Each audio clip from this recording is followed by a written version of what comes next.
has voted to leave the European Union. What are the political and economic implications for the United Kingdom and for the European Union? Hello, I'm Anand Naidu, and this is The Heat.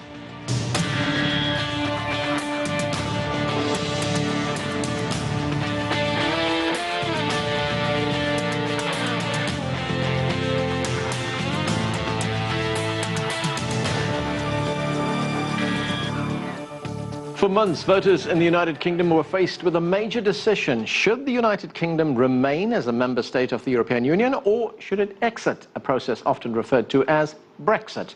On Thursday, British voters opted a small margin to leave. The historic decision was huge ramifications for the UK and Europe. Already there is major economic and political fallout. British Prime Minister David Cameron has announced plans to step down.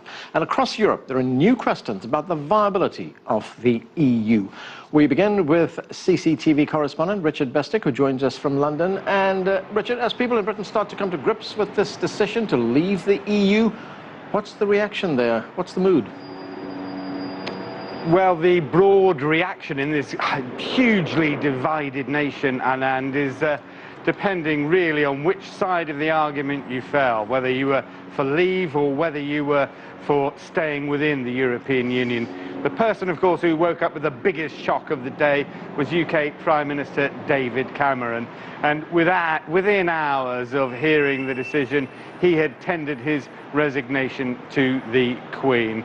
It was his idea to have a referendum, and the shock result fell to his leadership. He stepped out onto the front of number 10 Downing Street and said that he couldn't go on when his vision for the way Britain should go was so out of keeping with the broad sweep of the voters. So he's on his way. There'll be an election in the autumn, in the early autumn, but in effect the race is on now to replace him. He does it with all the best of intentions, but of course what he has created is a political void at a time, Anand, when the markets are in turmoil. Well, talking about the markets, Richard, we're seeing some major economic impacts of this decision already on the markets and on the value of the British pound. How much concern is there about economic instability in the days and weeks ahead? Well, the big question, of course, is whether it's short-term or long-term, because in the run-up to the referendum, all the economic evidence from around the world and domestically inside Britain was that there would be, if we departed the EU, a contraction in the British economy of between 3.5 and 5%. Very precise, don't know how they got that figure, but that was the collective opinion of world economists. Now, in the last few hours, in the last 12 hours, we've seen the pound sterling take the full brunt and billions wiped off the value of investments in the country. The question is how long that will last, whether the markets will steady themselves. And Mark Carney, the Bank of England governor, has been out and about. He's made a public statement saying that he has a fully loaded bank and he's prepared to use it. In other words, if the speculators want to come after the pound, like they did in 1992 to such great effect, then he was ready and waiting for him. But that is his nightmare. That's what will keep him up awake at night, Anand. The fact that the speculators are out there circling the British economy, and it may be that with all the might of the Bank of England, there's not much he'll be able to do about it. Thanks, Richard. That's CCTV Bestick reporting from London.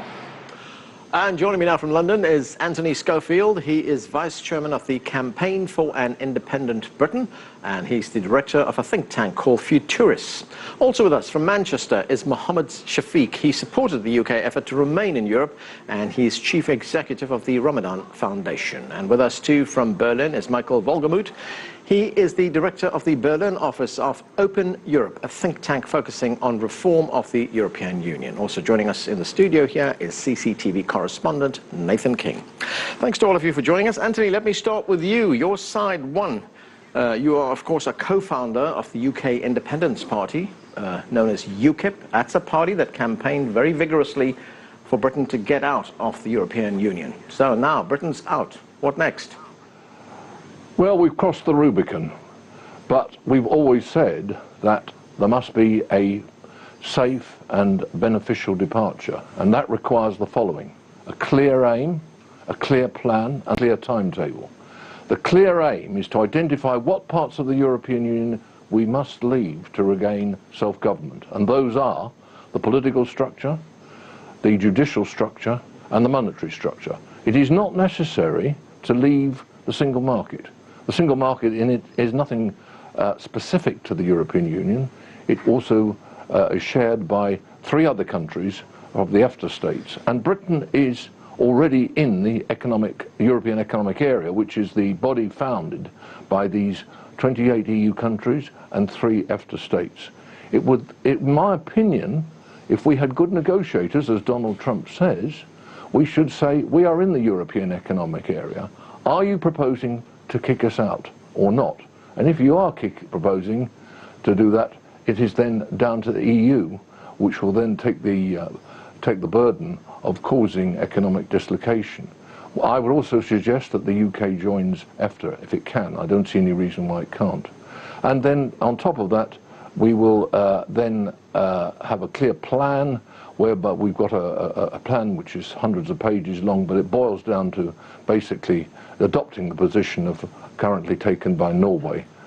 And then finally, a timetable. We suggest there are scoping negotiations, and now that Cameron has gone and his absurd proposal to serve an Article 50 notice straight away, we'll now have opportunity to have these scoping negotiations, and then finally leave in various stages, which we've outlined in our proposals. And probably the actual repeal of the European Communities Act may not be until about the middle of 2019. Mohammed, you wanted Britain to remain in the European Union. What do you make of what Anthony just said, that Britain can effectively cherry-pick which parts of the European Union it still wants to have a relationship with?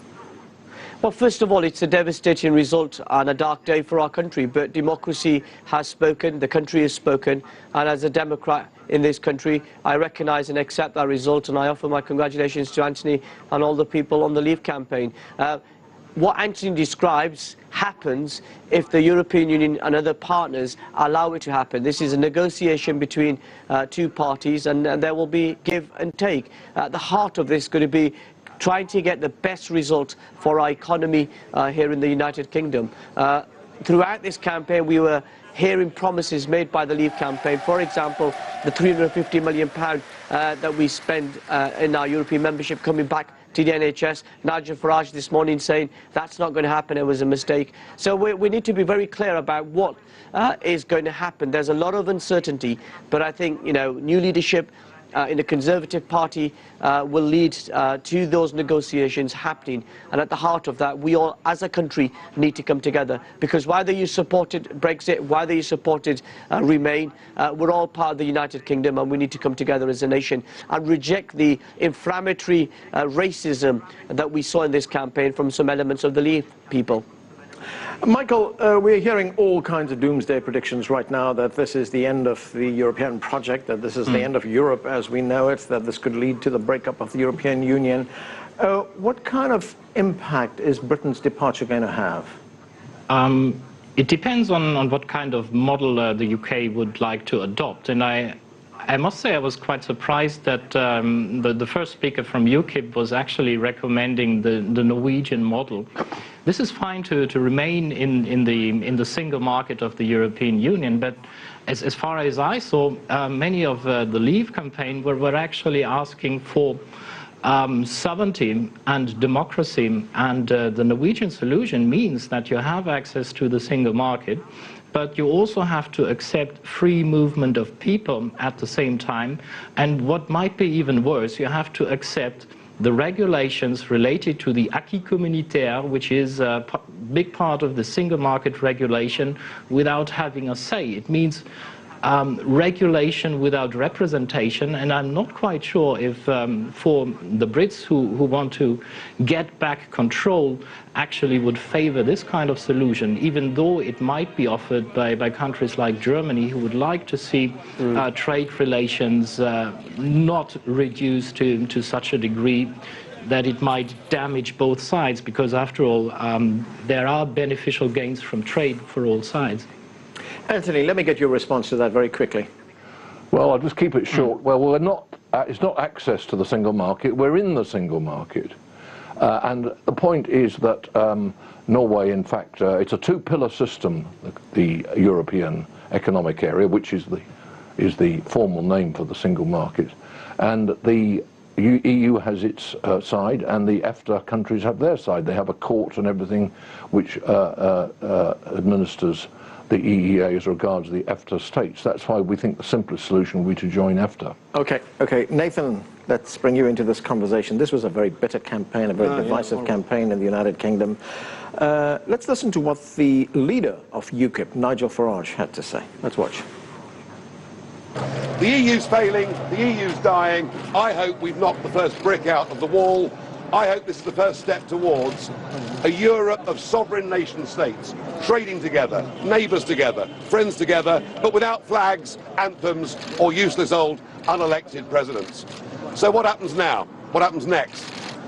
Well, 17 million people have said we must leave the European Union. We now need a Brexit government.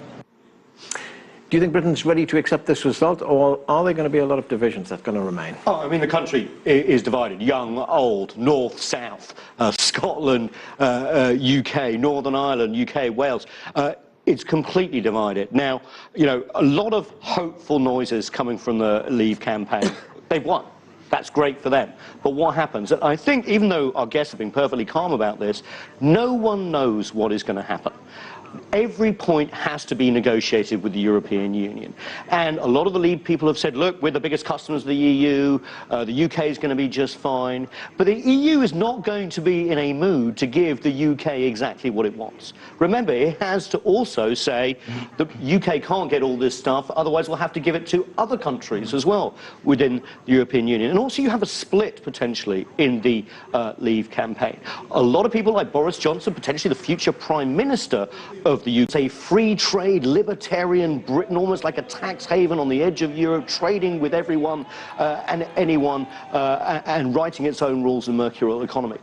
People like Farage want something slightly different. More rights for British workers, more independence in terms of sovereignty and defence, a return, if you like, to an Englishness, a Britishness that has been diluted from Europe. Can that happen? There are no answers at the moment, just questions, Alan. Okay, Anthony, what do you make of what Nathan is saying, that Britain is not going to get on? Europe's not going to be in the mood to grant these concessions to Europe, to Britain?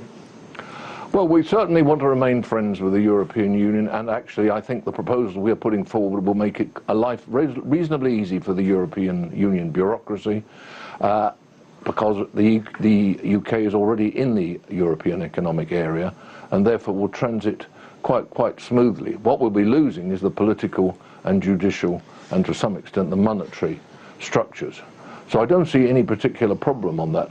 But there's been an awful lot of talk about trading terms, and they're important. But actually, there are other things involved. Do you know, for example, that Switzerland is the third largest export destination for British goods after the United States and Germany? Why? Because we sell an awful lot of gold to Switzerland. And I mean, obviously, gold is not a particularly useful trading proposition. So we've got to be very careful. We must look at net profitable trade, not just what happens to be the gross trade produced by the current trading arrangements. Okay, Mohammed, here we have... It'd be nice to get a word in. Yeah.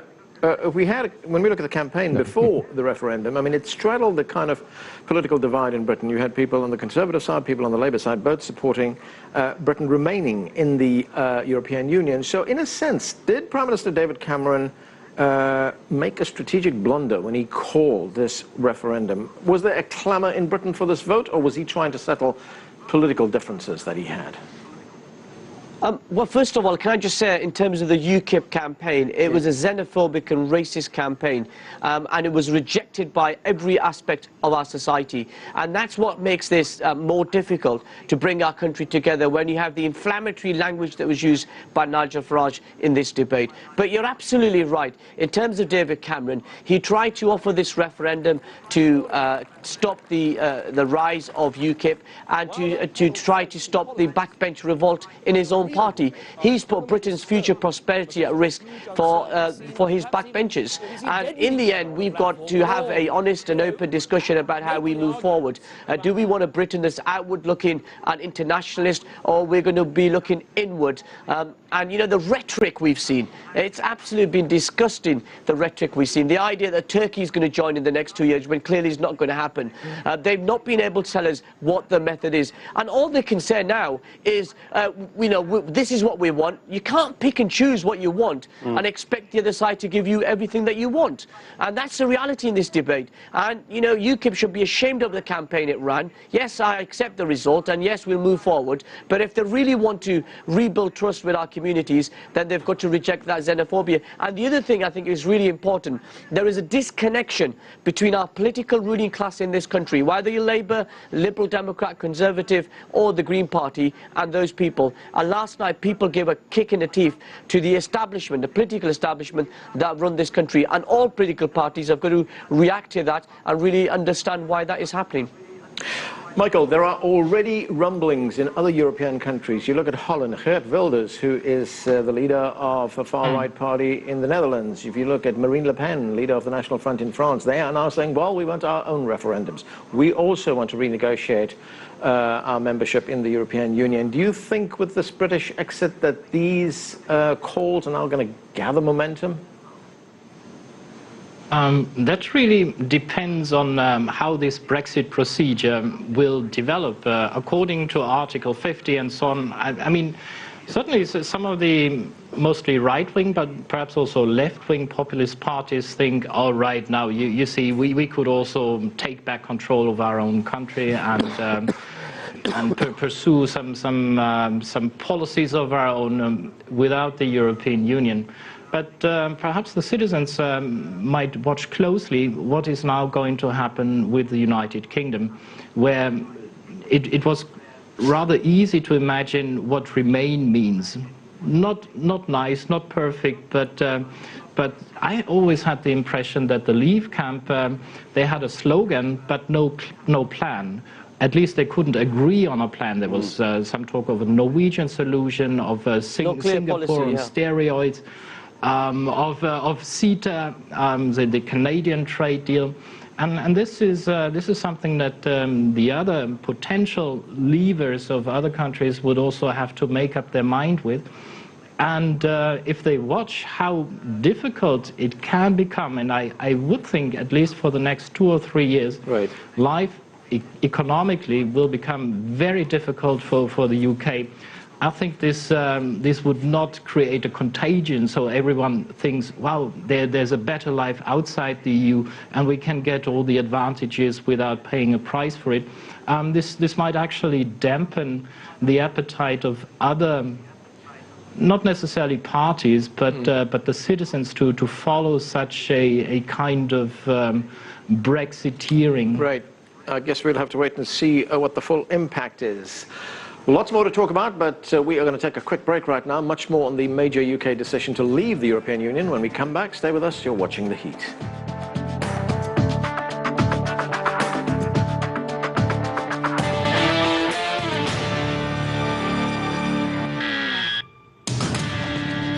Well, welcome back to The Heat. We're talking about the historic decision by British voters to leave the European Union. Let's get back to our panel. Nathan, let's look at the political impact of this in Britain itself. Well, David Cameron, the Prime Minister, has lost his job. Yeah, I mean, basically he's resigned. He's going to leave in October. We have an orderly leadership election within the Conservative Party. Bets are that it could be Boris Johnson, who former Mayor of London. Before this referendum, he said Britain needs to stay in Europe because it would keep Britain stronger, safer, better off. Let's take a listen to what he said. The British people have made a very clear decision to take a different path. And as such, I think the country requires fresh leadership to take it in this direction. I will do everything I can as Prime Minister to steady the ship over the coming weeks and months. But I do not think it would be right for me to try to be the captain that steers our country to its next destination. So, Nathan, how big a political miscalculation was this for David Cameron? Well, I mean, he thought he had to do it to unite his party so that he could take on David Miliband, who was the Labour leader at the time of the election, and it had been a promise. But the effect has been way beyond what he imagined. Now he has basically lost his job. Yeah. But also, remember, we have the Scottish referendum. They are already saying in Scotland, 12 hours after this vote, that they're going to have another referendum, want to stay in the EU. I'm going to stop you right there because the Chief Minister of, the First Minister, as she is called in Scotland, Nicola Sturgeon, had something to say about the outcome of the referendum. Sure. You know, Scotland voted, of course, 62% incredible to remain in Europe, against 38% who voted to leave. Let's take a listen to what Nicola Sturgeon had to say.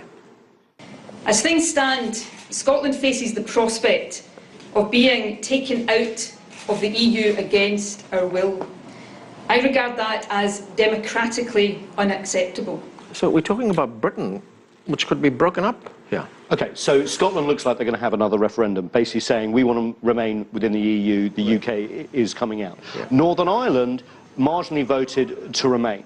But Sinn Féin's leader, as I was just saying before that clip, Gerry Adams, has said this actually means that we should have a referendum on Northern Ireland reunification with Ireland. We have seen very little violence in Northern Ireland over the last few years. There is the prospect of a divided province there as well, with unionists in the majority wanting to stay with the UK. It is a complete mess. Wales, of course, voted to exit very, very closely. It's going to be interesting to see what happens there. You do have the prospect of having no UK anymore, just England on its own. Quite incredible. Now, before the days of the European Union, you could cope with that, you could say, because England and the UK had an empire. Right. No longer. Don't have one anymore. Mohammed, you mentioned earlier on that this was, to a large extent, a xenophobic debate. This was about xenophobia. To what extent did immigration play a role in the way people voted?